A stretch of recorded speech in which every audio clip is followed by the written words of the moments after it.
Why don't you do an introduction before the thing? Yeah, Okay. before each But person. just in case you're curious, next to him is Brendan Cooney, and then this is Thom Workman.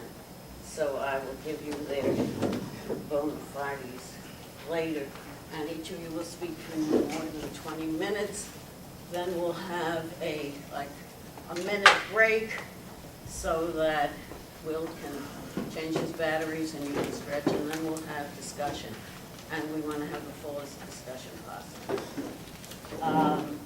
Marxist Humanist Initiative has a book table out there. In addition to these books, we have others, so I hope you will look at that during the lunch break and find out about our organization. It's just 5 years old, but we've produced quite a lot of theoretical work. We have a website journal, and we have a lot of information on our website, including archives, brand new archives page filled with Donevskaya's unpublished writings and all kinds of things on there. So please take a look and stay in touch.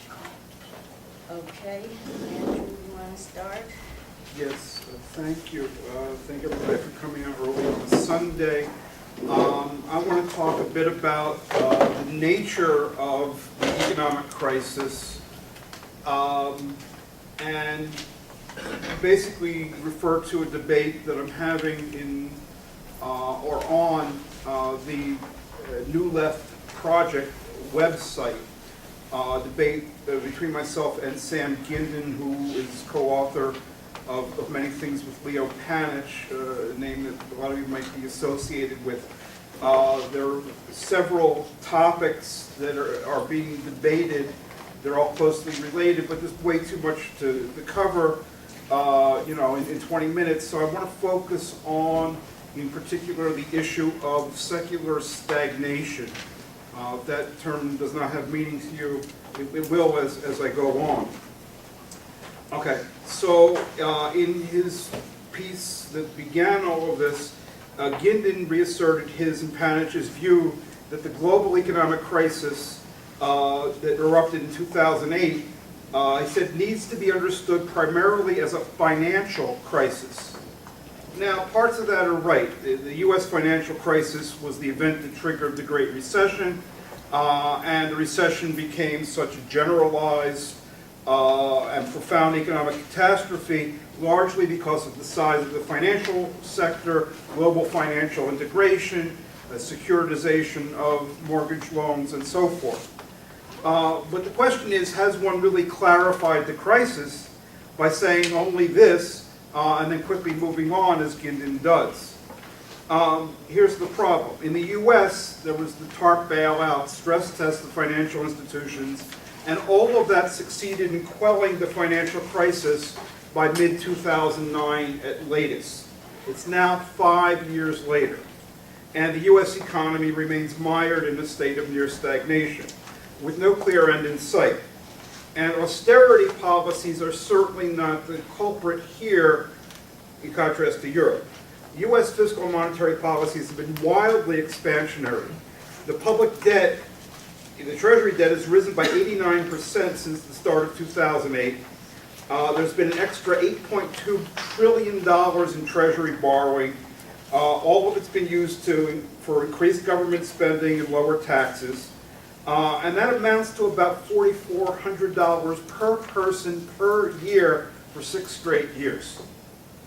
The Federal Reserve has kept the federal funds rate near zero for 5 full years and has bought $3.6 trillion worth of securities since Lehman Brothers collapsed in order to lower long-term lending rates.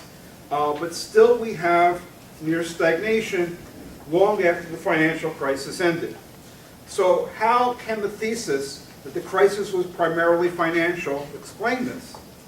I don't think it can, and I'm not alone. Paul Krugman and Robin Wells put the point this way a few years ago. Quote, if the fundamental problem lay with the crisis of confidence in the banking system, why hasn't the restoration of banking confidence brought a return to strong economic growth? The likely answer is that banks are only part of the problem. Close quote.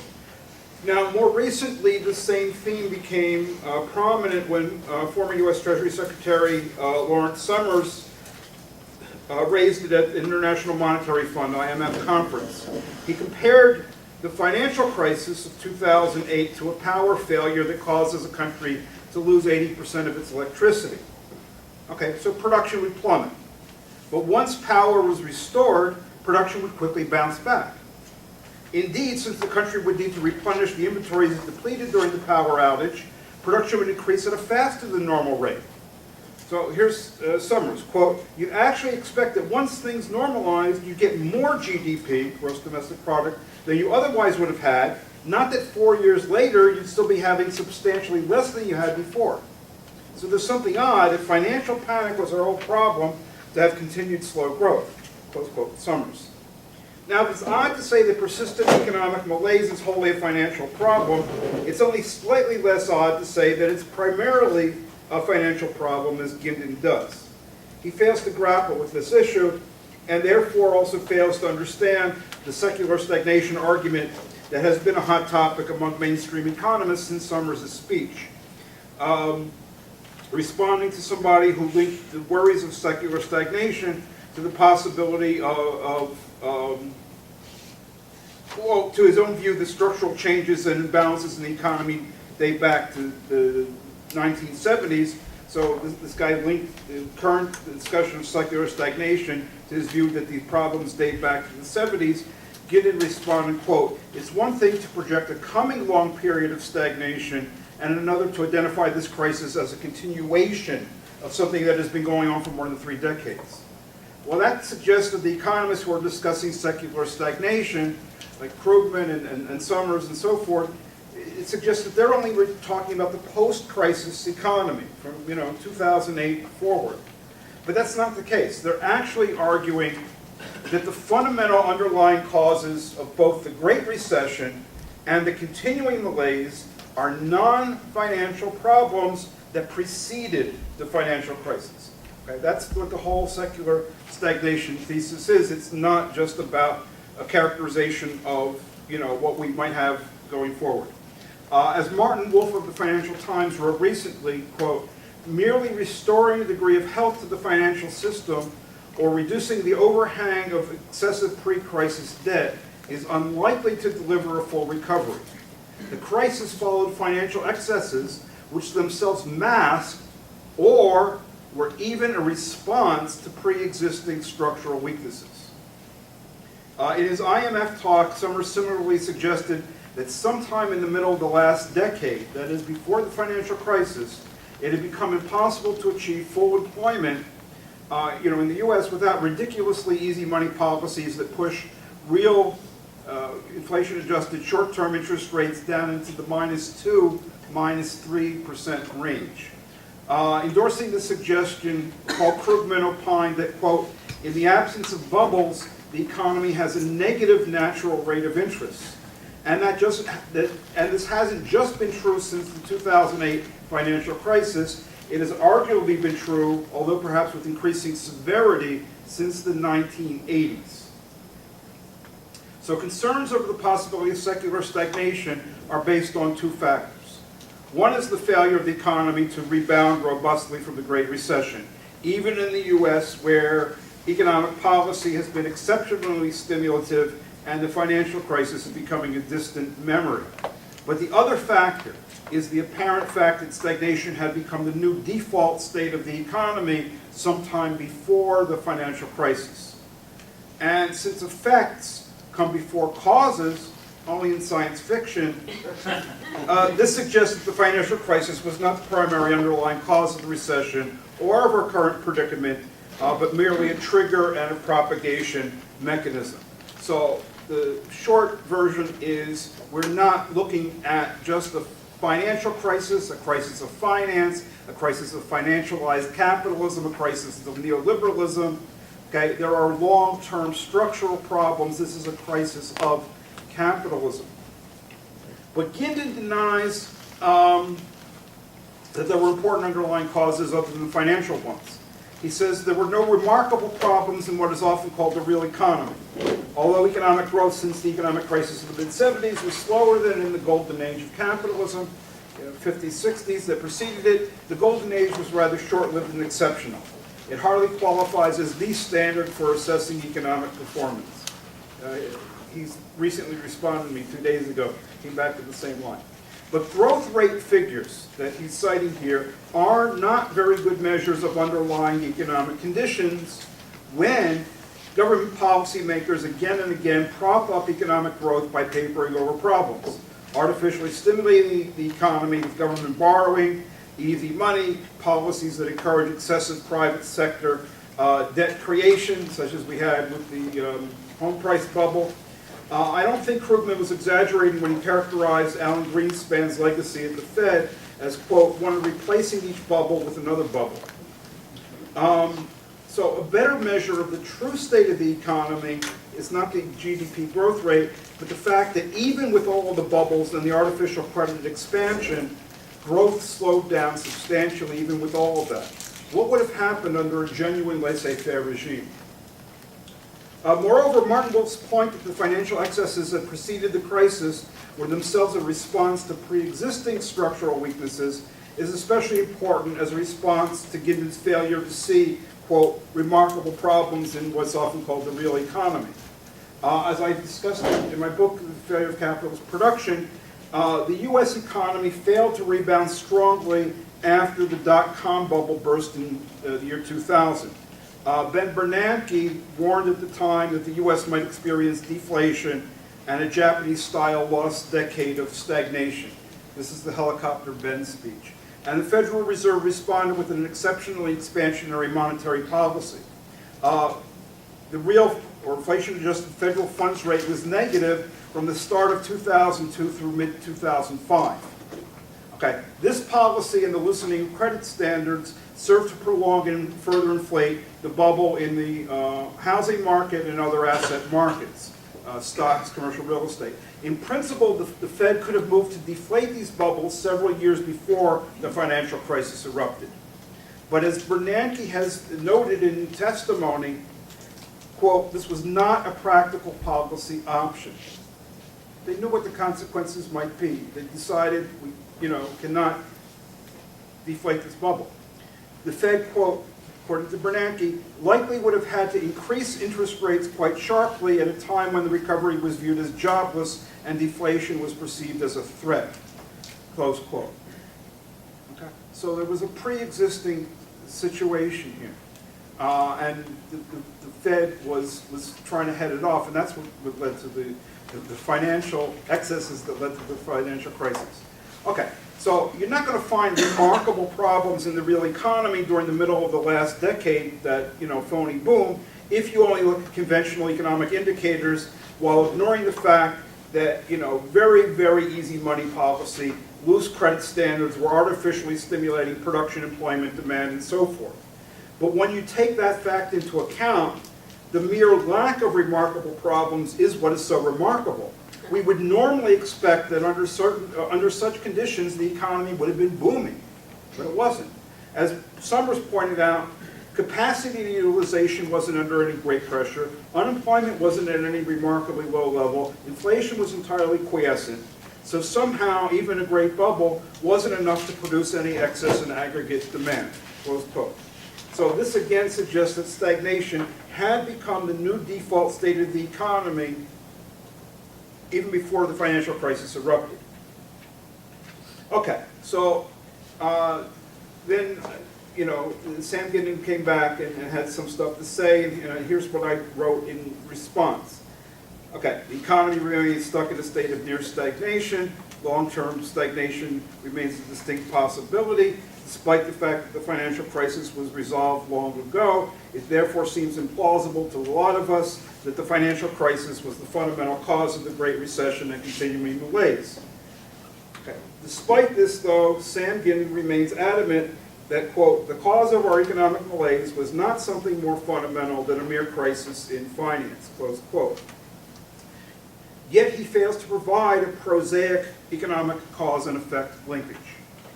When David Ricardo was unable to find a prosaic economic explanation for the tendency of the rate of profit to fall, he, quote, fled from economics to seek refuge in organic chemistry, close quote, as Karl Marx put it. Gideon does something similar.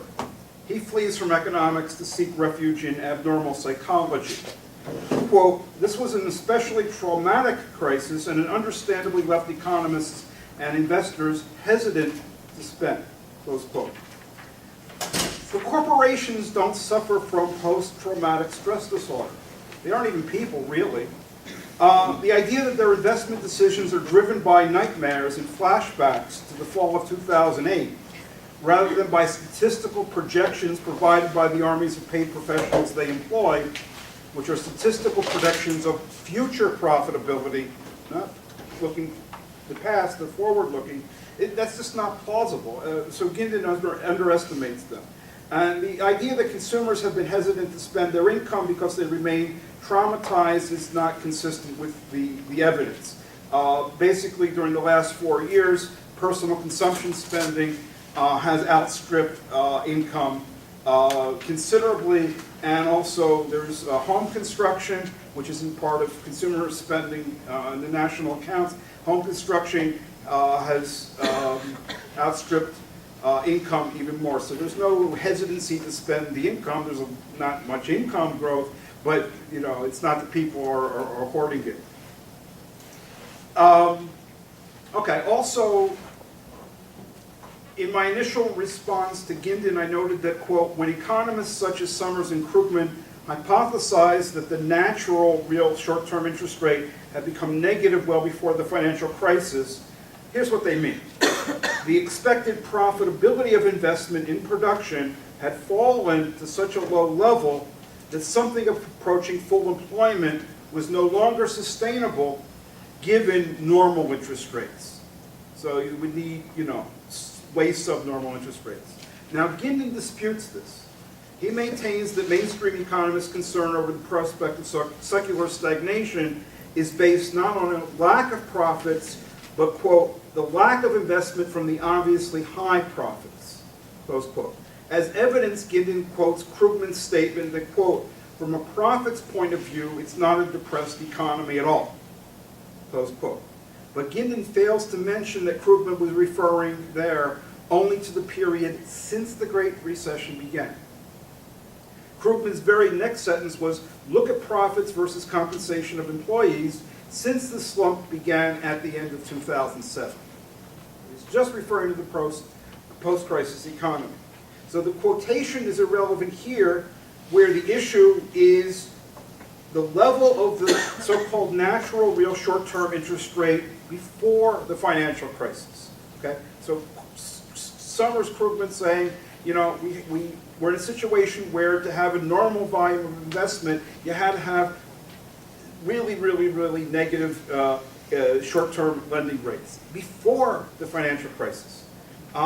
What that means is, you know, profitability had become way too low. It's a profitability crisis. And here you have mainstream economists recognizing that. So what should be done then to confront the prospect of secular stagnation? You know, nobody knows what will happen, but it's a distinct possibility. I wholeheartedly agree with Gideon when he writes that if we don't assert that we refuse to take it anymore, the other side will simply keep demanding more from us. There absolutely needs to be a fight back. And I think he's also right when he suggests that working people need to assert their, quote, independence from capital and resist, quote, integration into the neoliberal project. That's half of the story. Okay, what we've got to be wary of is people to try to pull working people, try to move the left into society with one side of capital versus the other side. So I would add that we also need to support and encourage working people's efforts to assert their independence from the trade union bureaucracy and other pro-capitalist opponents of neoliberalism, whose aims and interests are quite different from theirs. Okay?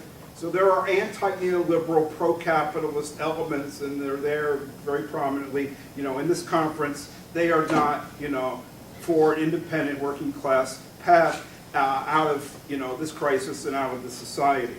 An independent path is needed also because if there is a pro-capitalist solution to the malaise, other than letting it run its course, no one yet knows what it is.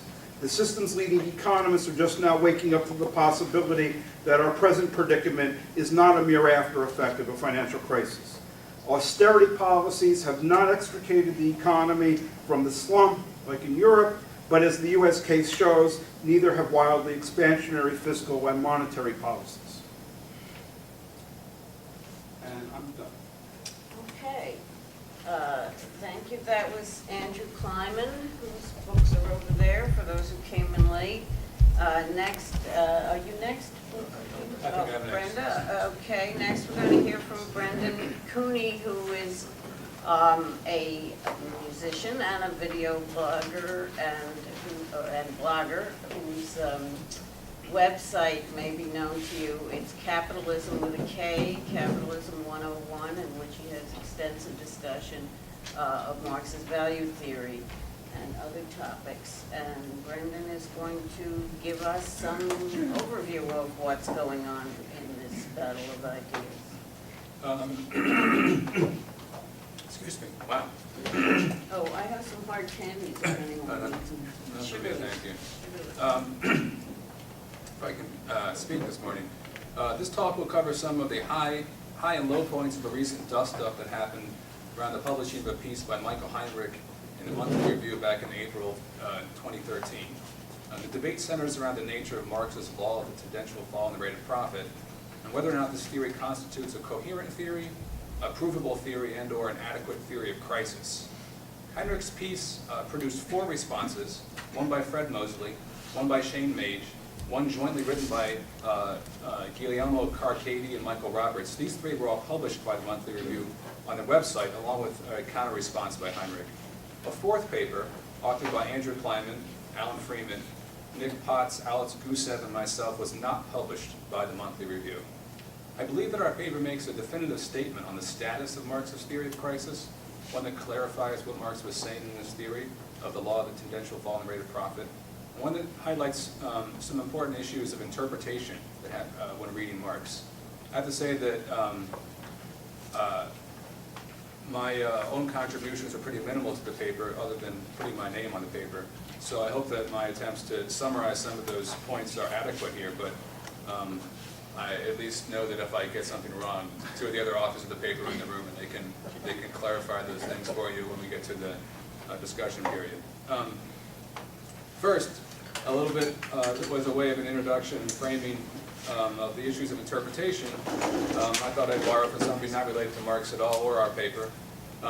In Eric Byrne's 1964 pop psychology book called Games People Play, Byrne expounds his theory of transactional analysis through examples of recurring interactions that people, often couples, commonly repeat, interactions he calls games.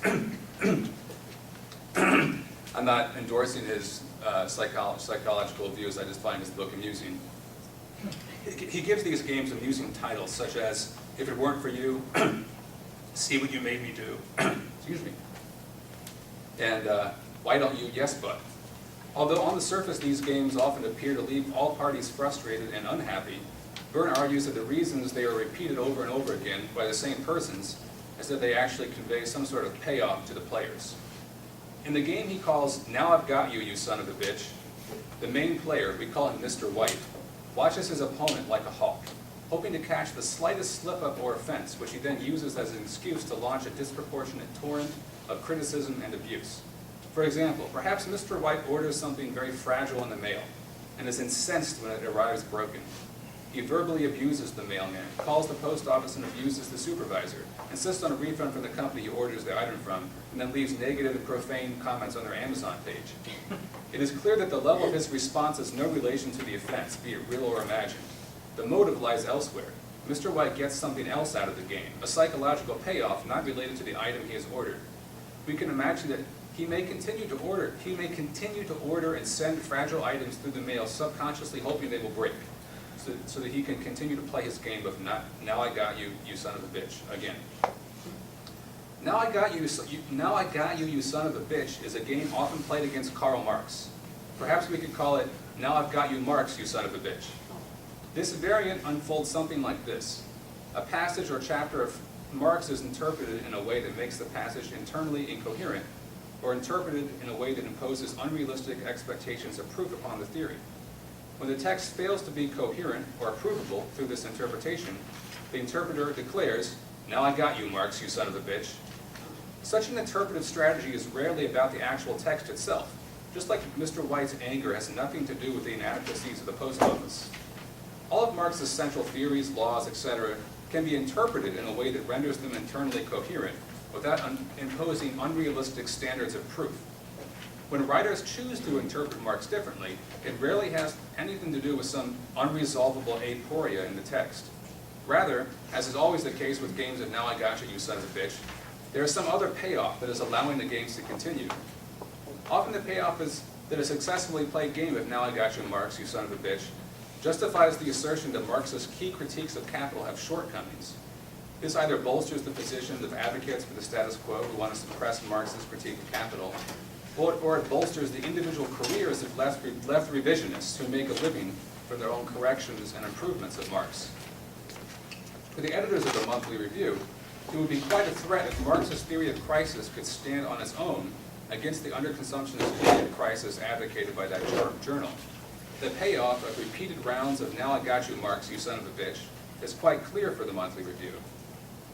There is, of course, an alternative way of interpreting Marx. Our paper refers to, I hope I get this name pronounced right, Warnke, is that the? Warnke's notion of the Criterion of Coherence, also called the principle of charity. The Criterion of Coherence argues that the best interpretation of a text is one that reads it in a way that renders the text internally coherent. An interpretation which renders the text incoherent or establishes unrealistic standards of proof should be abandoned if there exists a more charitable interpretation. One can, of course, disagree with Marx or choose to attempt to interpret him in different ways. But when we compare interpretations of text, we must have some standard of comparing interpretations. The Criterion of Coherence says we should pick the interpretations that make sense of the text, rather than interpretations based on some desire to play a game of "Now I Got You, Marx." The Monthly Review's editors introduced the original piece by Heinrich with the following bit. They say, quote, "The development of crisis theory within the Marxian tradition has been central to much of our work in the last several years. The view that the various fragmentary references to crisis theory in the 3 volumes of Capital constitute a fully developed, coherent structure, which only requires the diligent exegesis, is a view that has never seemed sensible to us," end of quote. I believe that our paper makes a pretty strong case that Marx's theory of the law of the tendential fall in the rate of profit is more than just fragmentary references to crisis theory, only discoverable by diligent exegesis. After all, one only need to turn to the 3rd section of Volume 3, clearly marked the law of the tendential the law of the tendency of the rate of profit to fall. If looking at the table of contents and opening to Section 3 constitutes diligent exegesis, I'd hate to see how the Monthly Review editors would fare against a text that actually did require some diligent reading. If our paper is correct that Marx's theory of the law of the tendential fall in the rate of profit is coherent and provable on its own terms, then this opening salvo for the Monthly Review editors might be more accurately written like this. The development of an alternative theory of crisis different than Marx's has been central to much of our work in the last several years. The view that there is a coherent theory of crisis in Marx is anathema to the Monthly Review and must be stamped out. Let's play a round of "Now I Got You, Marx, you son of a bitch." The editors of the Monthly Review would like to paint a picture, with the aid of Heinrich, that Marx never developed a theory of crisis in the first place. This they attempt to accomplish by A, studying an impossible standard of proof upon Marx's crisis theory, and B, using this interpretation to read the text in a way that makes it disagree with itself. The payoff is already more or less explicitly stated in the first sentence of their introduction. This game that I'm referring to, Alan Freeman probably summarizes a little more eloquently in the paper, where he discusses the trend of Marx without Marxism, and we make reference to that several times in our paper. Sorry, Marxism without Marx. See, that's why these guys are in the room with me when I talk. Our paper, of course, is quite thorough. This talk will only address a few points. First, however, perhaps it would be appropriate to say exactly what Marxist theory is in the first place. The law of the tangential fall in the rate of profit is a theory which describes the effect of changes in the forces of production on the rate of profit over time. It argues that the never-ending imperative for a capitalist to revolutionize the means of production results in a situation in which more and more investment pours into machinery and raw materials, and less proportionally into human labor. Because only human labor produces value, capitalists are investing less and less, proportionately on value production and more on machines. This means rising cost of production, but less and less value production and less profit. These revolutions in the forces of production lead then to a long-term decline in the aggregate rate of profit, which sets the stage for economic crisis. There are, however, counter-tendencies which offset this fall in the rate of profit. Marx devotes a chapter of Capital to discussing all of these counter-tendencies and how they can forestall the fall in the rate of profit. However, regardless of these counter-tendencies, he sees the tendential fall in the rate of profit as the dominant tendency. It is often said in the literature on the rate of profit that Marx is making a prediction that the rate of profit must fall in the long run. This is difficult to establish, though. What do we make of all these counter-tendencies that can offset the fall in the rate of profit? How do we prove that the tendency must always outweigh the counter-tendencies in the long run? Many writers, considering this question, have decided that the direction of the profit rate is theoretically indeterminate, therefore abandoning Marx's theory. This was the position of Paul Sweezy, one of the founders of the Monthly Review, and the theoretical architect of the underconsumptionist theory of prices advocated by that journal. This is also the position of Heinrich, who argues in his paper that the direction of the profit rate is indeterminate and that therefore there's no clear theory of crisis in Marx. Our paper thinks that it is a mistake to venture down this path in the first place, the path that interprets Marx to be claiming to have proven that the rate of profit must always fall in the long run, no matter what. Heinrich's interpretation of the theory is that Marx argues that the rate of profit must fall in the long run, come what may. Heinrich believes that Marx needs to theoretically prove that the rate of profit will always fall over the long run without a doubt. The truth is that there is no way to prove this, and Heinrich knows this. He has established an impossible standard of proof. We know that the falling rate of profit is an empirical phenomenon that recurs throughout capitalist history, and many of the authors of our paper have worked hard to document this phenomenon. But just because something has happened in the past does not mean that we have proven that it will happen always in the future. What would constitute such a proof? We can make a prediction that it will happen again in the future, and if it does, then that specific prediction will have been correct, but still will not constitute a proof that this will always happen, come what may. We could also try to prove mathematically that no counter-tendency can ever outweigh the fall in the rate of profit in the long run. But, and Heinrich knows this is not provable in a formal sense. It is of course true that there are social limits to the ability of the counter-tendencies to restore the profit rate. And again, many of the authors of our paper have spent a great deal of time discussing the inability of these counter-tendencies, especially falling wages or the falling cost of machinery, to restore the profit rate in the long run. But identifying social limits to the counter-tendencies is still a contingent historical type of argumentation. It does not constitute a formal mathematical proof that the rate of profit must always fall over time. So it seems that if we interpret Marx as saying that the rate of profit must fall, come what may, then we are setting an impossible standard of proof upon his shoulders. The fact remains that Marx repeatedly says he has proven the law of the tendential fall in the rate of profit. But how can this be? He lists all of these counter-tendencies that can raise the rate of profit, while at the same time saying that the law is proven.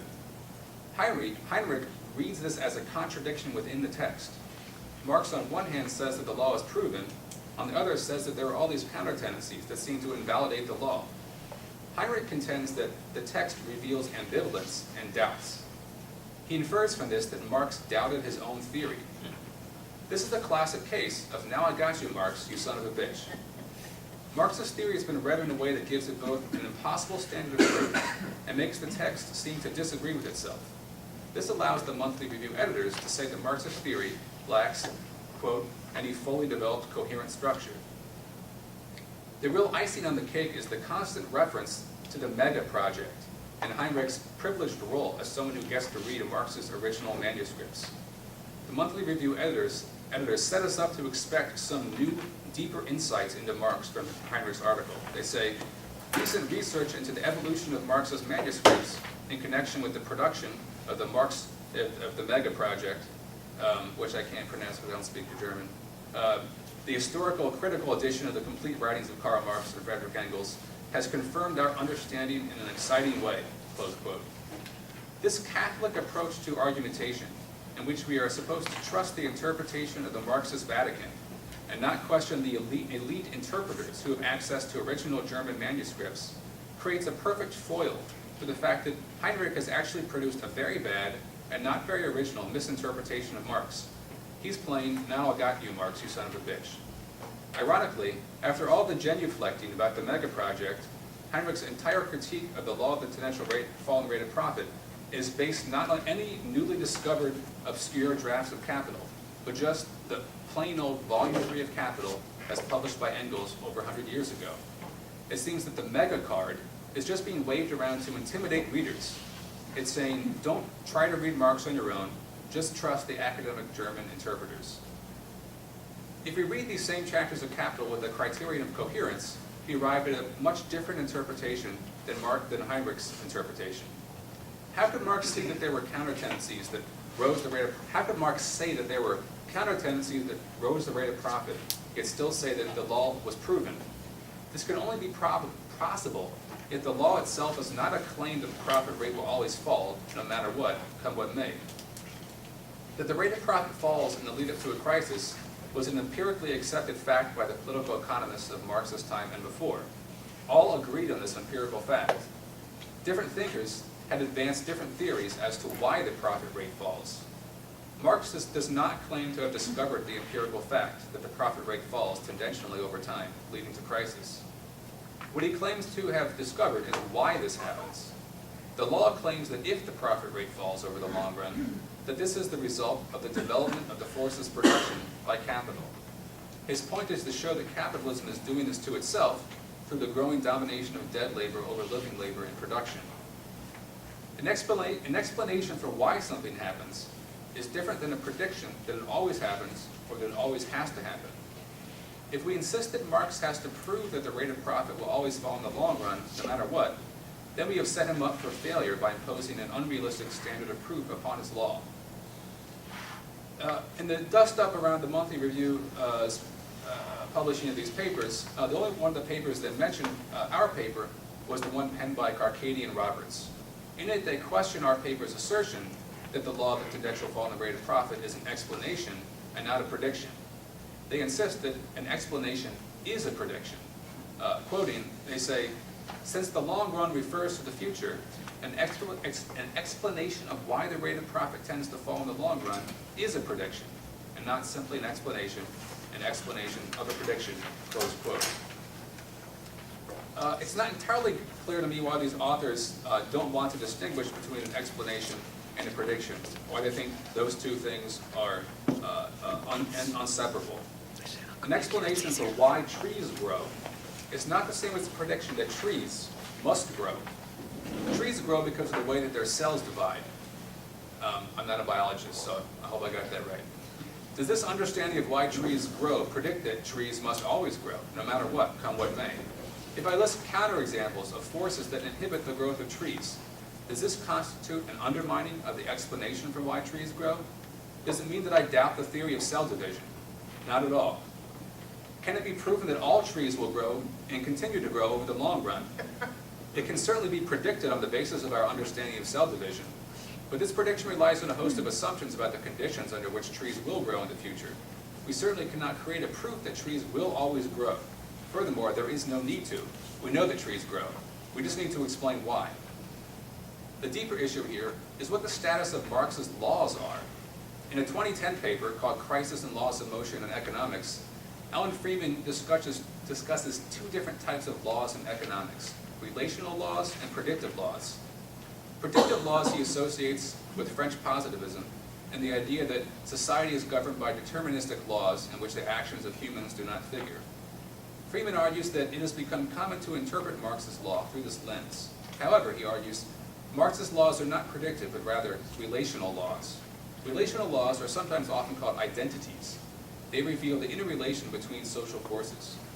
For Marx, this often means revealing that the seemingly blind, irrational forces of the market are actually related to the actions of humans. The law of value is such a relational law. It says that The exchange values between objects, commodities, do not descend from heaven, but are governed by the social labor time society requires to produce them.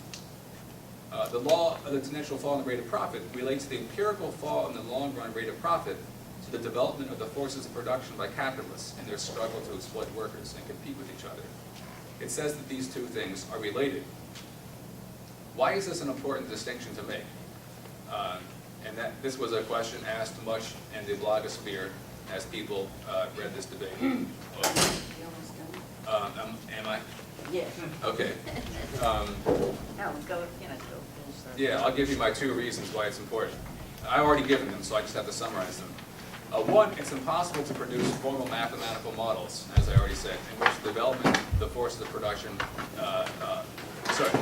it's important to prove the law mathematically and formally, and also impossible to prove that anything will happen in the future. And the second reason is that we know that the rate of profit falls over time, and the important question is why it does so. One last point. And Roberts and Carcady, in responding to our paper, argued that our position is, quote, harmful to the fight against capital because it deprives the workers' movement of a watertight proof that capital must go into crisis. But workers don't need us to prove to them that crisis is a recurrent feature of capitalism. They need only to look at reality, at history, to see that crisis is an inevitable part of capitalism. The question is, why is this so? I think the larger threat to the workers' movement and to Marxism is the incessant games of "now I got you, Marx, you son of a bitch," that are always being played with Marx's ideas, in which we set him up with unrealistic expectations of proof, or interpret his work in ways that make it incoherent. Roberts and Carcady were not able to prove in their paper that there is no formal possibility for profit rates to rise, that the tendency always outruns the counter-tendency in the long run. Because they accepted the terms of the debate, because they agreed to play "now I got you, Marx, you son of a bitch" with Heinrich, the editors of the Monthly Review can continue to dilute left politics with underconsumptionist theories of crisis and to discredit Marx's ideas. This seems a much more dangerous concession to the opponents of Marx. Okay, thank you. That was Brendan Cooney. We already heard from Andrew Kliman. Will, is this a good time to change your battery? Well, is there going to be a question? Yeah, but we're going to have another 20-minute talk I can first. go for another 20 minutes. Okay, we'll change it then. So our next and last speaker, and then we'll still have plenty time for discussion, is Thom Workman. Thom teaches political science at the University of New Brunswick, Canada, where he teaches political theory and critical political economy, and he's written on many topics, including Straussian appropriation of the ancient historian Thucydides in the Age of Imperialism. Also written on the neoliberal project in Canada and efforts to rebuild and reform the global left. So this is Thom Workman.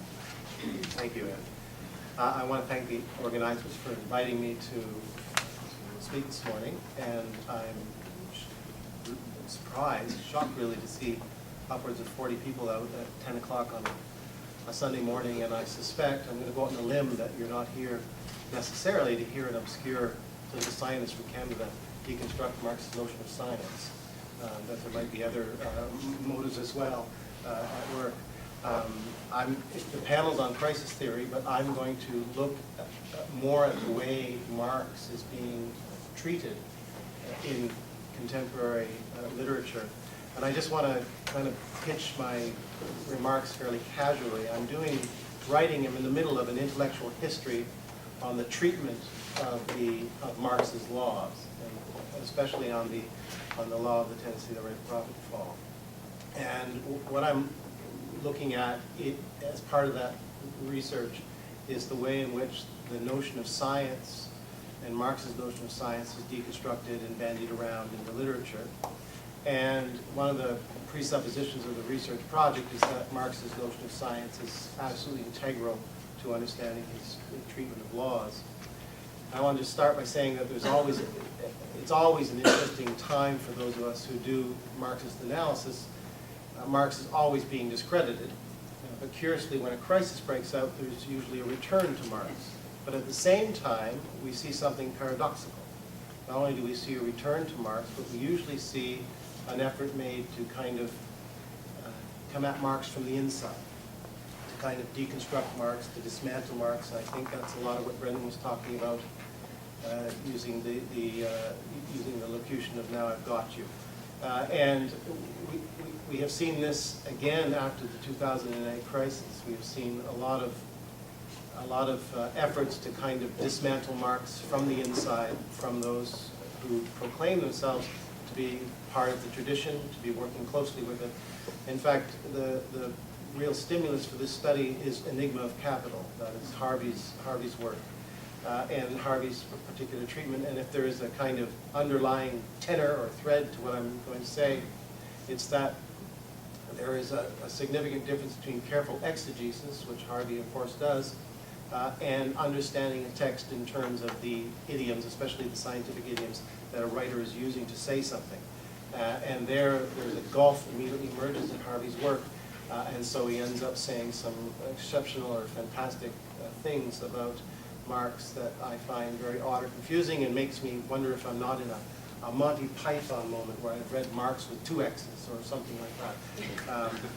So I wanted to kind of start there. The question that I would pose is, where do we have to be, or what do our intellectual idioms have to be about for us to say some of the things we tend to sometimes say about Marx, and the claims that are often made, dismissive ones quite frequently, about Marx. Part of the answer is always going to come from the kind of superheated debates in the philosophy of science. In the last 125 years, 130 years, we have seen superheated debates, really, overcooked debates about the meaning of science. We see science now being treated with remarkable suspicion. We see something called the science wars. I'm sure all of you are aware of the Sokal hoax and the efforts to kind of discredit science that he was responding to, Alan Sokal was responding to.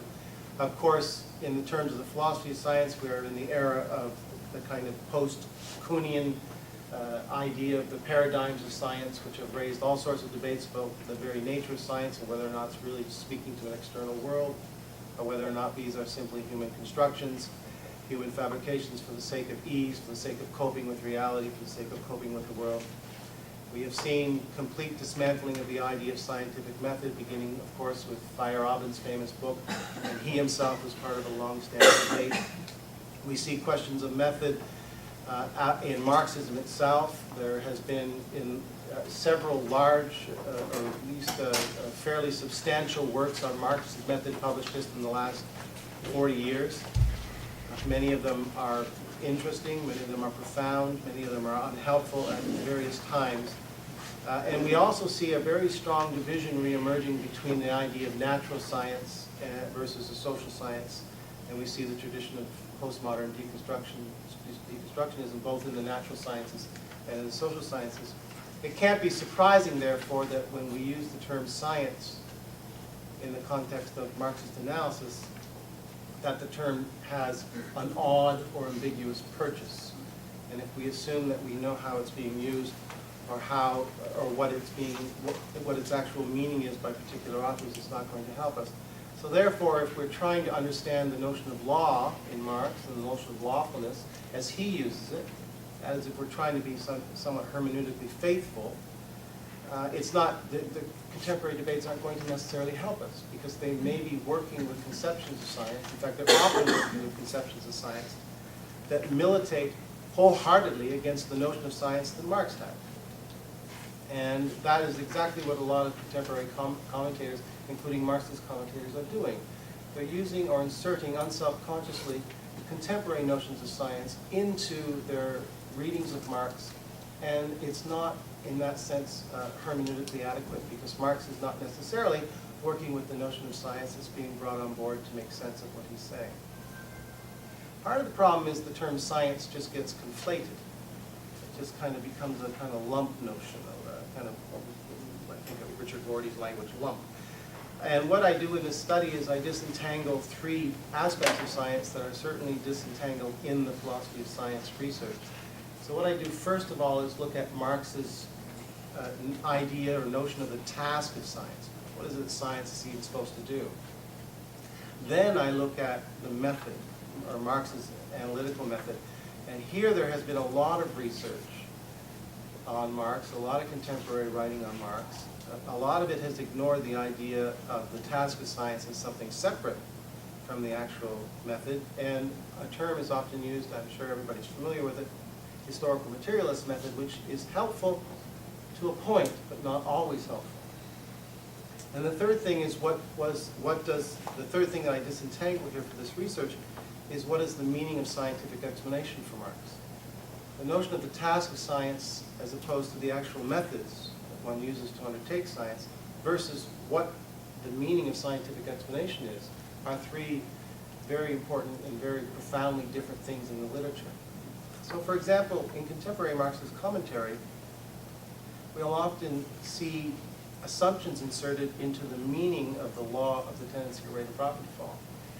And these assumptions, for example, just to give you two examples, in recent literature, the assumptions sometimes assume, again, I think unselfconsciously, a kind of verificationist attitude of logical empiricism, that Marx is saying something that can't be easily verified.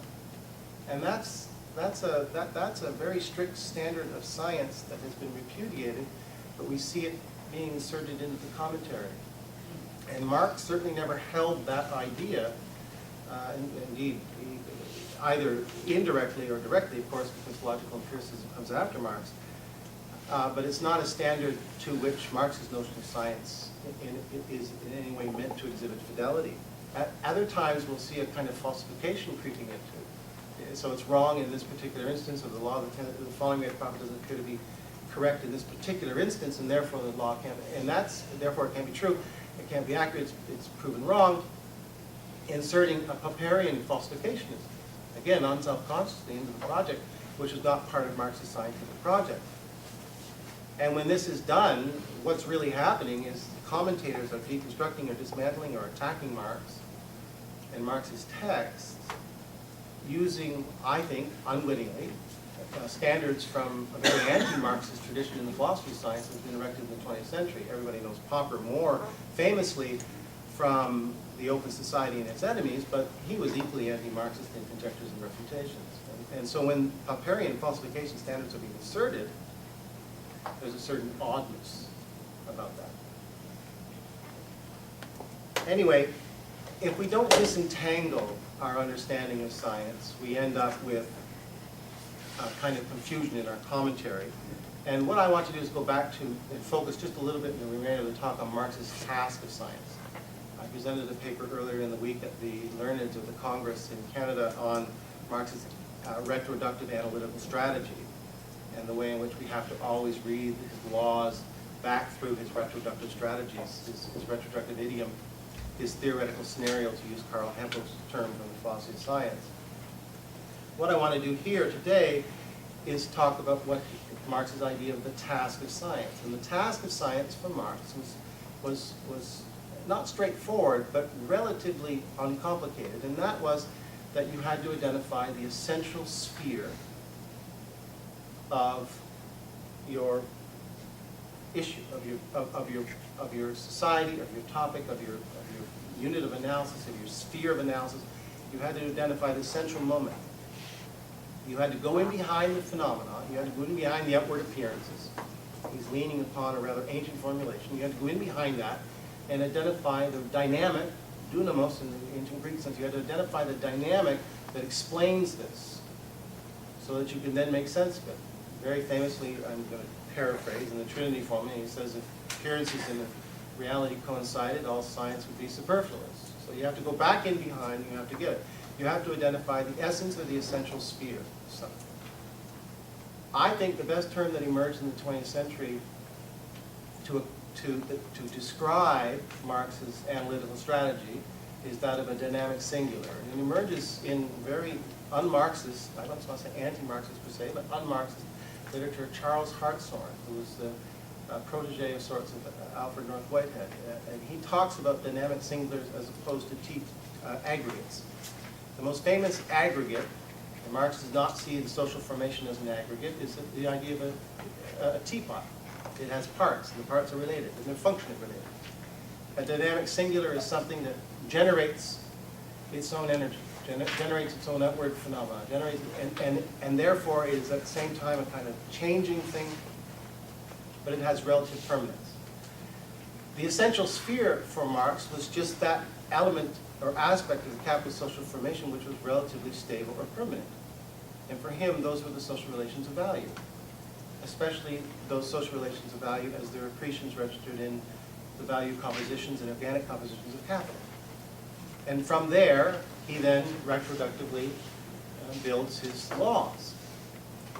Now, I think that this is fairly clear in the text if we can read it and shape our automatic or widely taught or excessively interiorized hostility to the idea of essence. Because what has happened in the last 125 years is there has been a wholesale, full frontal attack on the notion of essence in science.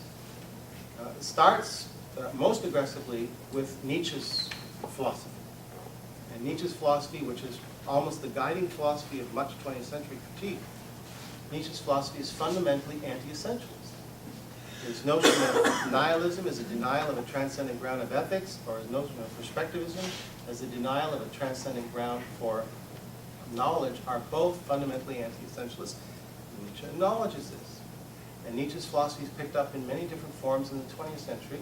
Ironically, in a tradition that was very un-Nietzschean, the logical empiricists, they too were going to locate the meaningfulness of society on the surface. And the logical empiricists are fundamentally anti-essentialists. They're attacking directly, and they write about it, write it like air, write about it directly. They're attacking the 19th century boasts of essence, the 19th century illusions about the essentialism in the scientific project. And they're attacking this directly.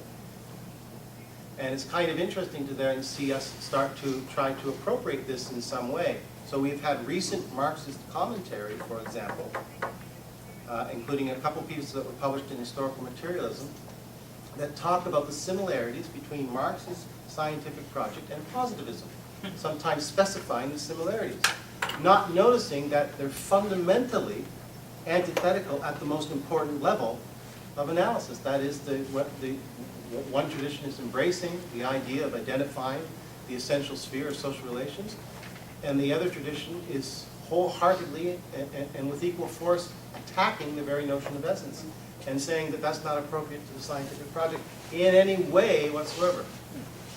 So it's a rather odd thing.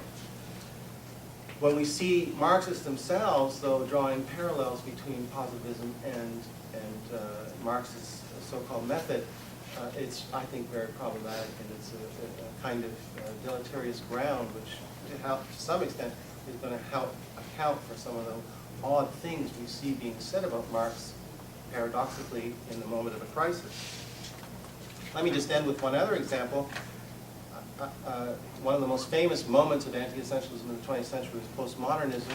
The leading postmodernist of sorts was Richard Rorty, and I don't know if I have the fortune or misfortune of teaching a course on Richard Rorty. I don't know how I put it, but I do that at the University of Brunswick in the philosophy department. And Rorty's project, kind of lightheartedly, can be described as Nietzsche with an exclamation mark. But his project, much of his written work was attacking directly the idea of essence and the kind of lingering notions of essence that might be in one philosophical vision or another. He wrote upwards of about 8 or 9 essays alone just devoted to the idea of essence and the attack on essence.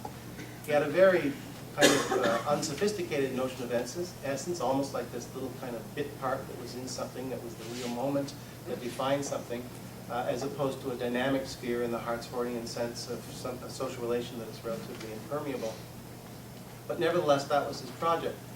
So again, it is troubling when we see Marxists arguing, rather strongly perhaps, that Rorty is somehow helpful to the Marxist project.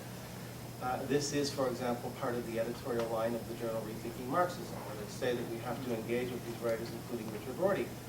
it suggests to me strongly that they don't realize, or the editors don't realize, that there is a fundamental, profound disconnect between the writings of Rorty and the writings of postmodernism. Of Marxism and Marx's notion of science.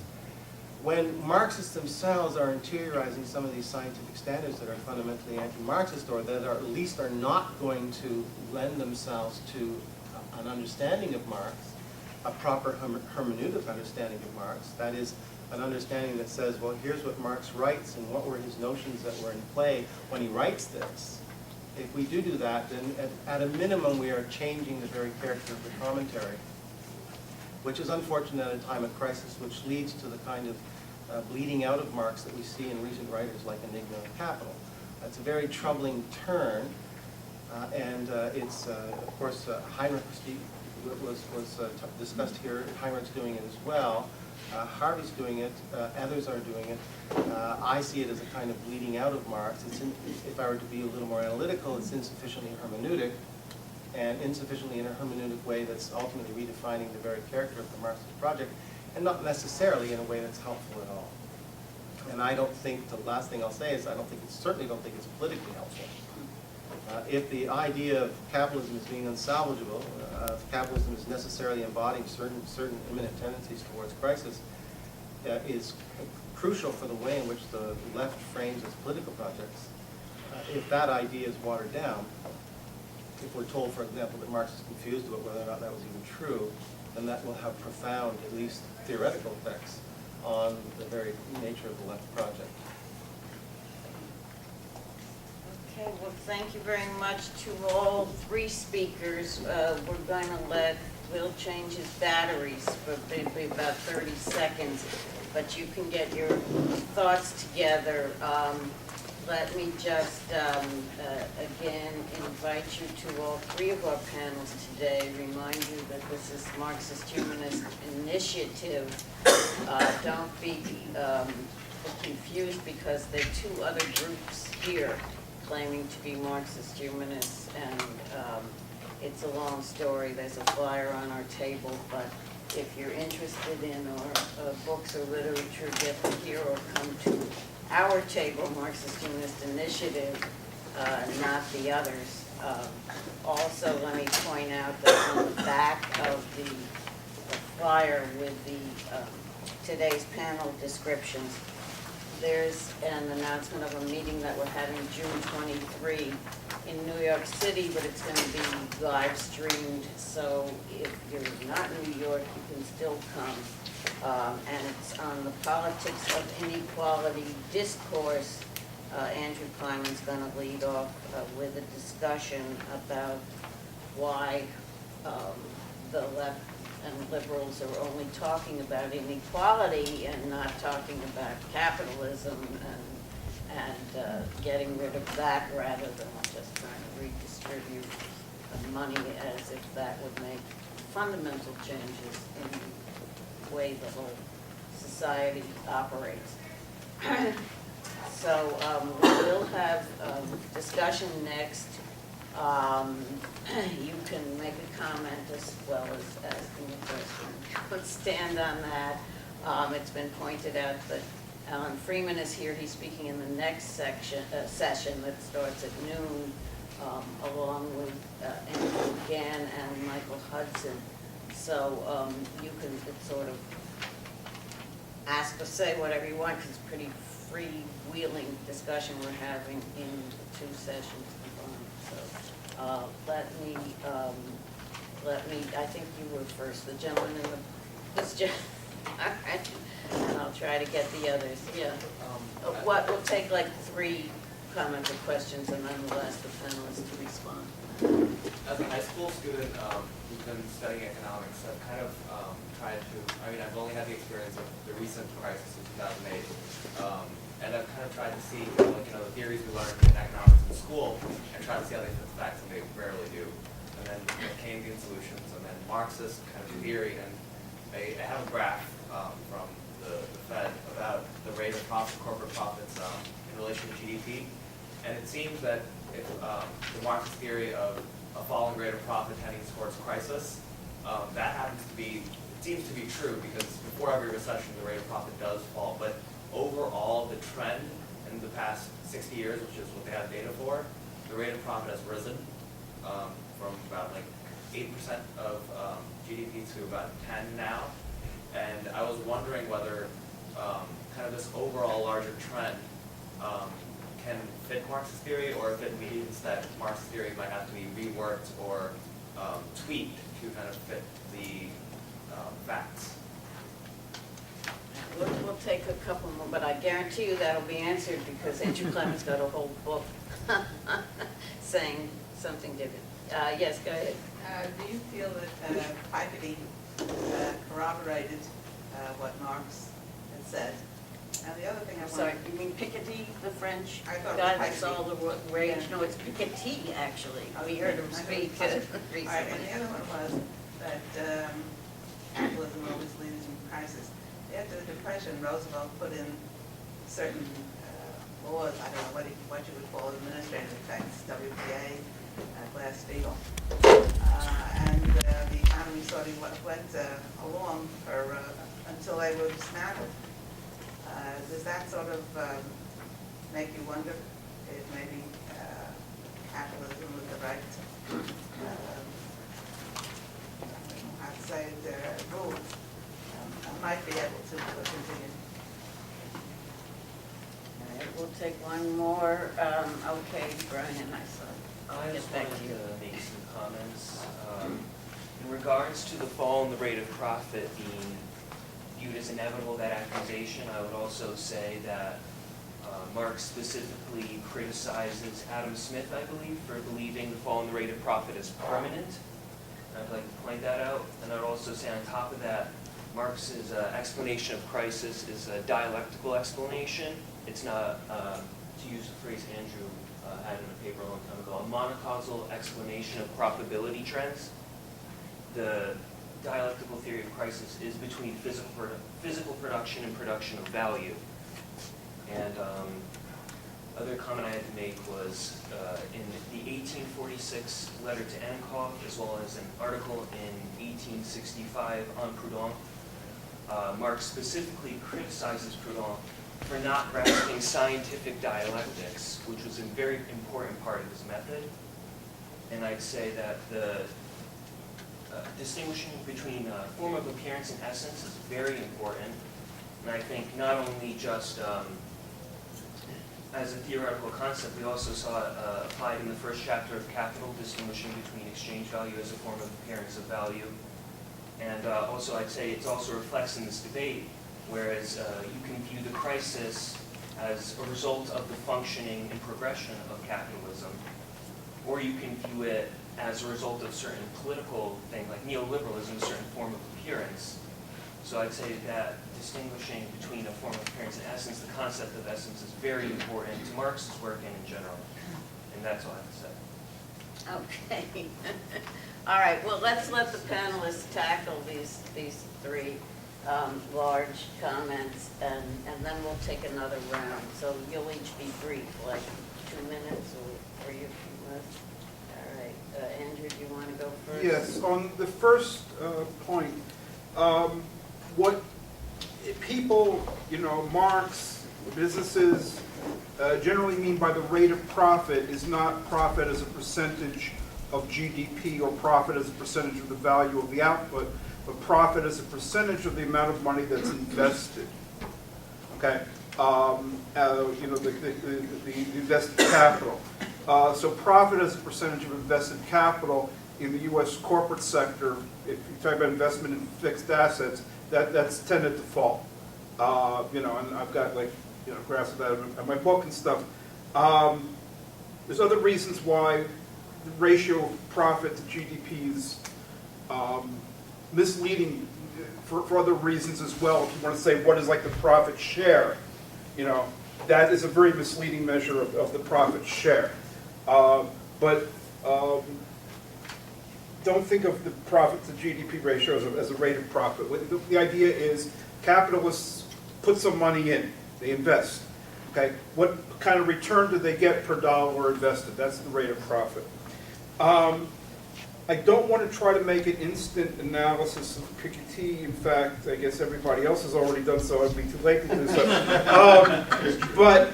No, there's a lot of stuff. There's technical appendices and stuff, and I don't even know whether you could put what Piketty is saying, like corroborate versus not corroborate. I think that in some cases it might be ships passing in the night.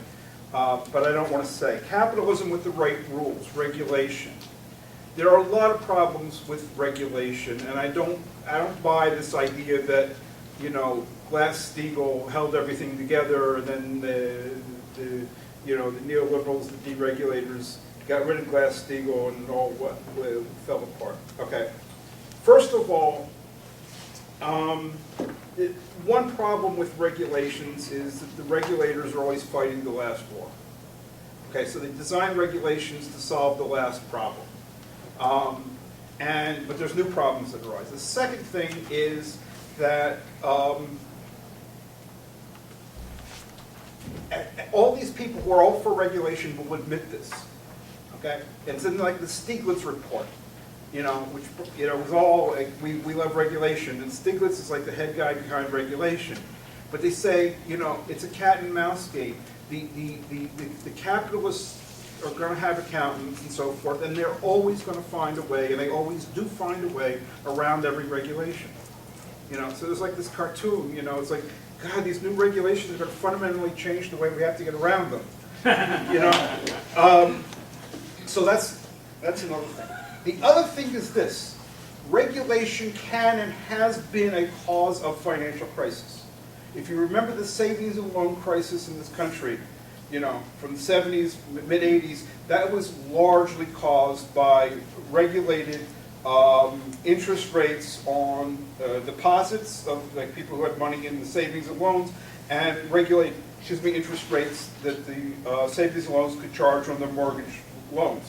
So it's a fairly long story, but basically when the inflation of the 70s began to spiral upward, the savings and loans became unprofitable because they couldn't offer a lot of money to depositors, so everybody put their money into money market mutual funds. So all the money's going out the door, and they're not getting any money on their mortgages, because they're made at fixed interest rates way back in the past. So that's the roots of the savings and loan crisis. It all has to do with regulation. So the idea that capitalism, is going to be work well if it's regulated, they can't regulate everything. They were not able to regulate the inflationary environment, and so something like that comes back to haunt them. Okay, Brendan, do you want to come read? No, I'll pass. Okay, Well, just a couple of quick points, or 3 quick points. One about whether or not the theory has to be revised, I think in response to your question, or whether or not it measures up to the facts. A couple of things. First of all, there is a tendency, I think, in a lot of left commentary and Marxist commentary to assume that natural science is kind of gold standard, almost with respect to laws.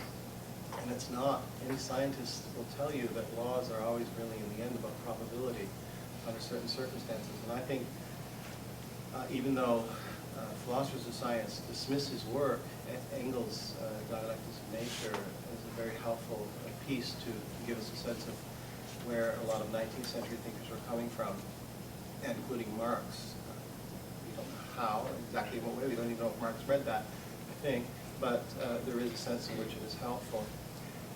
There are debates in the philosophy of science about whether or not biology even comes up with laws, for example. And there is absolutely no consensus in the field of science about what a law is, about what it's, how it's to be understood, how it's to be constituted. And the most common treatment of law is usually the David Humean one, which is the law is constant conjunction or constant association or recurrent conjunction, and that's not the notion of law that's in Marx. So we have to be very careful as Marxist commentators not to assume that the gold standard is in the philosophy of the natural sciences or in the natural sciences, because natural scientists will tell you that that's not even the way they view laws.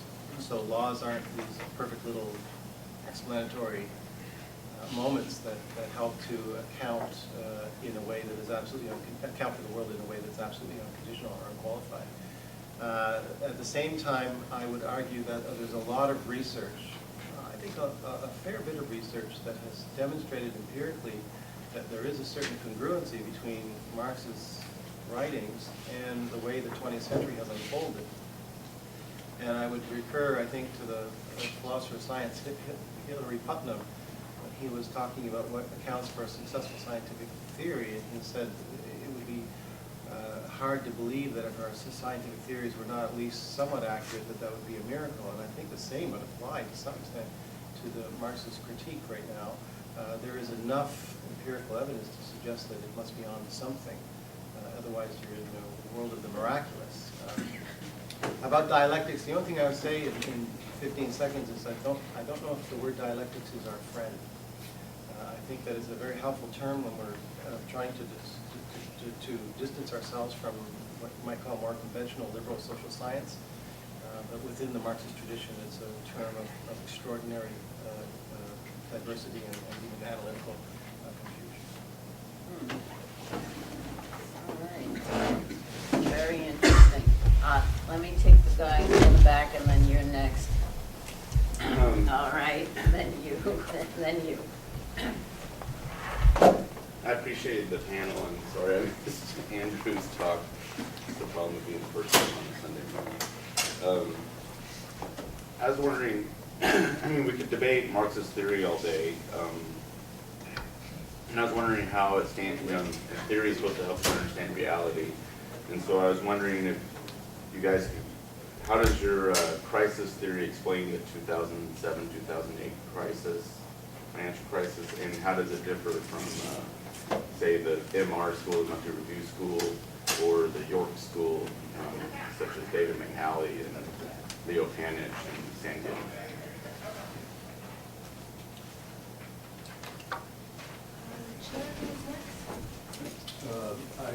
Could This you gentleman. elaborate a little bit as Speak to up.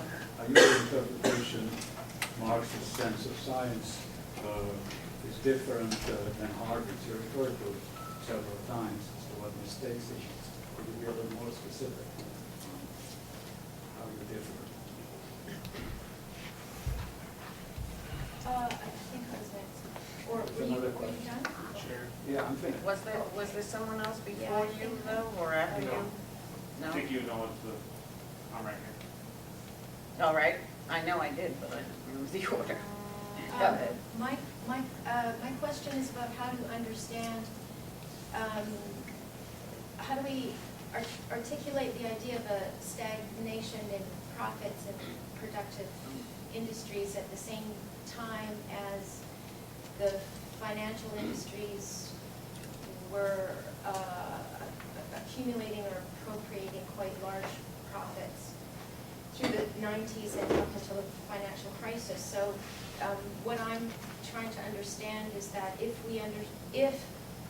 we think of the profits that are generated or I don't want to say generated, appropriated in the financial industries as siphoning off of profit generated in the productive industries, then there would have had to be enormous profits in the productive industries, would there not, for that to be siphoned off by finance? And if we don't understand it that way, then would that be then a kind of argument that is made by people like Likuma and Lee and Bryan and Rafferty that argue that financialization is about a kind of we need to rethink how value is created, and they're arguing that surplus value is now generated in circulation in the financial industries. So with respect, say, for example, Andrew's argument here, how do we understand then the profits that were, the relatively large profits that we saw in the financial industries in the 90s? Okay. Let's address these two, and then we'll come back to you and the other back. Brandon, do you want to address either of any questions? Yeah, sure. I can address the question of the gentleman in the corner about how the particular understanding of the crisis might affect different, or different theories on crisis might affect this understanding of the crisis and maybe the political implications of that. Very briefly, a lot of the narrative about crisis in the 90s was that capitalism was resurgent and that we needed to understand that what needed to be theorized was capitalism's ability to overcome crisis. And what became really popular in a lot of literature was regulation theory, and theory that privileged the ability of governments and other actors to create these sort of regulated systems that would keep capitalism grooving. And a lot of theories of really sort of Marxist theories of crisis that talked about the necessity for crisis, or the crisis was an essential part of capitalism, were constantly being called into question. And I just remember as a person who went to college in the late 90s as an undergrad, that was very much like anyone we read who was Marxist, that was like what they were trying to deal with. That was sort of the theoretical question was, why is it that capitalism can just keep going forever? Like, look, it must be because of these distinct political and maybe cultural even like arrangements that allow it to persist. And all those theories seem now completely irrelevant when we realize that if Andrew's analysis of the rate of profit is correct, that capitalism wasn't resurgent and was not enjoying some wild success through the 80s and 90s, but was actually limping along quite painfully from bubble to bubble, and that there actually are intractable parts of the capitalist essence of capitalism that cannot be regulated away or fixed, but through various strategies of state actors. So I think that's one, and I think that tension really plays out in a lot of the modern debates between Marxists about what the nature of this crisis is, because there are a lot of thinkers that develop positions along this line of why is capitalism able to survive and avoid crisis. And when the crisis came along, they had to then theorize it through very contingent political explanations, rather than theorizing that it was the result of some essential aspect of capitalism. And that's a lot of debate that Andrew's having with Sam Gindin and other debates that have been going on. And I think, again, of course, that translates into very obvious political implications. One perspective suggests that we need better regulation and better sort of regimes of accumulation or modes of regulation to help capitalism survive. And another perspective says that we can do those things, but or maybe they will happen on their own, but they're not going to keep this from recurring again. And so they give us very different political outlooks, and that's so that would be my answer. Okay. Yeah, let me try to pick up on this issue of, it's actually several issues connected to financial industries and the source of profit and all of that.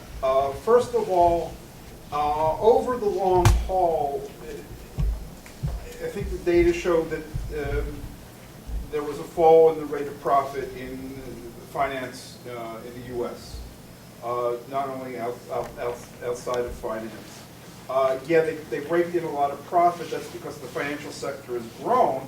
So, a lot of profit comes in. But the investment in the finance sector, has also been bigger. So the rate of profit, I think, definitely has fallen there.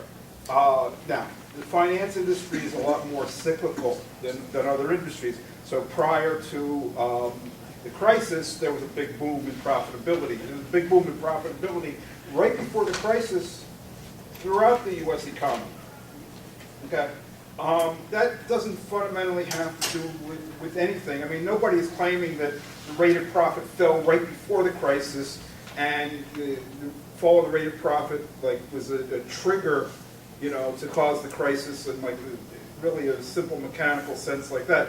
the fall in the rate of profit led to other problems like sluggish economic growth, sluggish investment growth, debt problems and so forth, and set the stage, for these bubbles and debt crises like we've had, the biggest being the Great Recession. I think that if you talk about profit having a second source being created, in financial activity and not in production, I think it's just a mixed metaphor.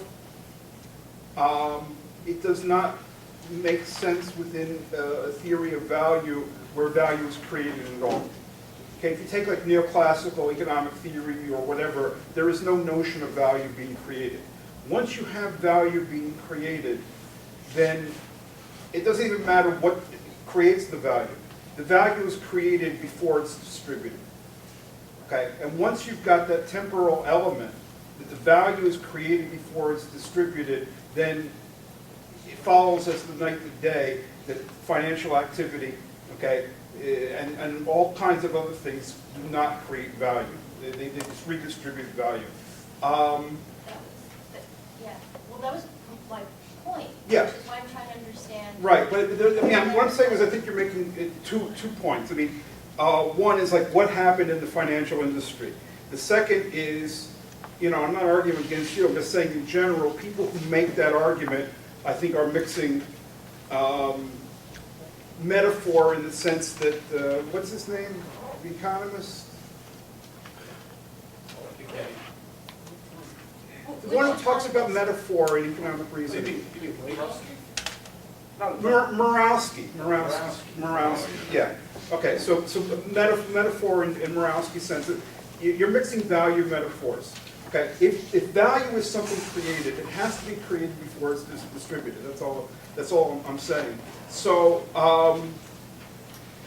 yeah, maybe you want to come back, because I don't think that. Yeah, no, okay, well, let's then talk in terms of value. When I was referring to profit, I was referring to the form that surplus value takes in circulation. Yeah. Right?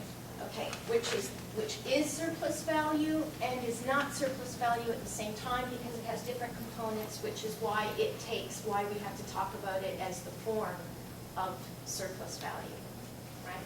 So someone like Kostas Lapavitsas argues is trying to understand this, why are the profits in the financial industry so high?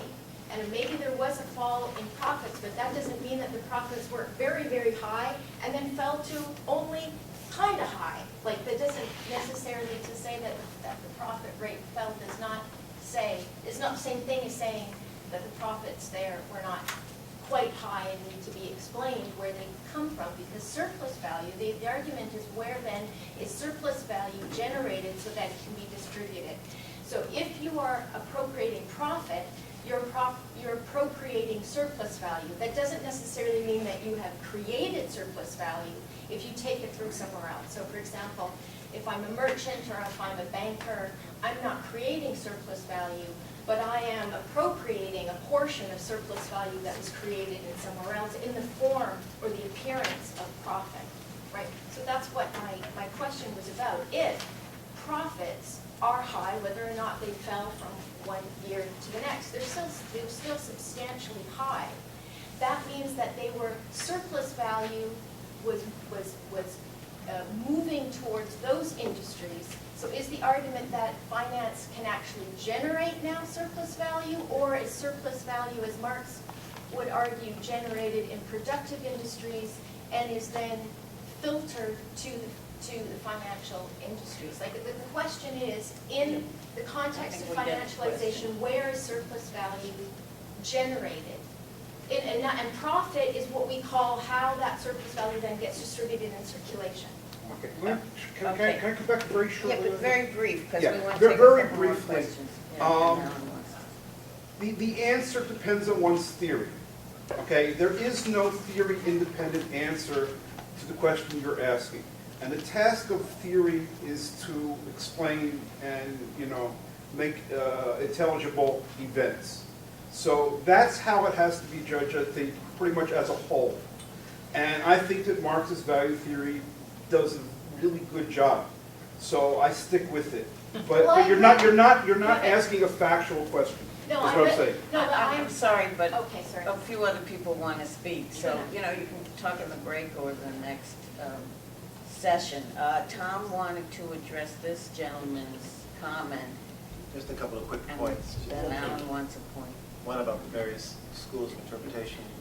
I'm a graduate of York, and there's no York school per se. I don't know how else to describe it. Haddish describes himself as an institutional Marxist. Okay. And David McNally treats, I hope I'm being fair to David, who I consider a friend, uses as I do Leo, I think sees the theory of the falling rate of profit as a kind of delimiting condition that sets parameters or boundaries or frameworks. And then certainly in global slump, that's the way he seems to be treating it. So there's a lot of variation in York and a lot of non-political content on there as well. If I could just very quickly, and I hope I don't do your question injustice, just two examples of how his analysis is very different. There is in Harvey no understanding of the retroductive idiom that Marx uses. He regards it as a variable relationship between independent and dependent variables, and that is not Marx's construction. Even though Marx uses that language for a fleeting moment in chapter 25 of volume 1 on the general law of accumulation, that's not the way he's regarding his idea of law. And Harvey did not seem to grasp that in any way whatsoever. And the other thing is, I counted 6 times in the Enigma of Capital where he was almost appearing like a vulgar falsificationist in the Popperian sense. And I thought that his remarks were extremely injudicious with respect to the thrust of Marx's analysis. So that would be 2 examples of the way in which Harvey's notion of science, whatever he's using, is profoundly out of sync with the one that Marx is using. Okay, Alan, Well, maybe literally because somebody else 30 had seconds. that. All right, we'll save it for the next session then, okay. Well, I won't be able to This- get in the next session, it's just a response to this. Oh, did you want to do it or not? Well, I just want to specifically refer, because I won't have time to deal with this in my session, to refer to an article which I wrote in the Journal of Australian Political Economy. A little letter, please. The Journal of Australian Political Economy, which I tried exactly to deal with the question that you were asking about, by asking, are profits in the bank really as high as they appear to be? And the evidence shows the following, that the proportion of profits of the capitalist class as a whole, which are going to the banks, is not particularly high. It's not. They haven't been diverting money to the banks. What you get is that banks appear to have high profitability. The reason is, in my opinion, that Marxists make an error, most Marxists, so I have made this error, in not including in the capital of the banks their money assets. It's as simple as that. If you think that a bank is something that owns a computer and a building, and that's its capital, then of course its profits are going to look, like 80, 90%. But actually, if you talk to bankers, their capital is their money. And once you make that correction, the bank profits about the same as everybody else. Not only that, when you make that correction to the rate of profit as a whole, and you include money in the denominator, there is absolutely no rise in the US rate of profit or the UK rate of profit at all. It just goes straight down on an exponential curve with an R-squared of 0.96, which most, Harvard students dream of finding. So I think that's a very important point. You have to distinguish between high profits and high profitability, and then you always come back to what is capital. And when you understand that credit money is functioning as capital, you get a very different picture. But that's only a suggestion, it's only one possible argument. Okay, we have like 2 minutes, so let's let this gentleman speak and whoever else had their hand up previously. So thank you for the panel, it's very good. I guess my question is, for Thom. You started to touch at the very end on the significance that you think you see in your observations about Harvey, who I liked quite a lot, I find really interesting, but the political implications for political practice are Okay, you only touched on it briefly, and I'd just like another word or two about how you see the significance beyond just academic analytical. Okay, and Mike, did you No, want it's to, you'll okay. pass, This was- save it for the next one, all right. Anyone else must ask a question or make a comment? Okay, Tom, you want to answer that, and then it's gonna be time for the break. We have to let everybody at least go to the men's or women's group before the next. Well, this will be an unfair response, so my apologies that we can maybe talk about it afterwards. It'd be the difference between, I think Harvard leaves us with politics of indignation. I think Marx leaves us with a politics rooted in the tendencies towards crisis. Leaves us with the kind of necessary kind of framing condition. I think that's the difference. If you take the lawfulness and the necessity, if you expunge that from the analysis of capitalism, it leaves you with a different kind of political agenda. Okay, I'm gonna have to close this session because we're starting another one in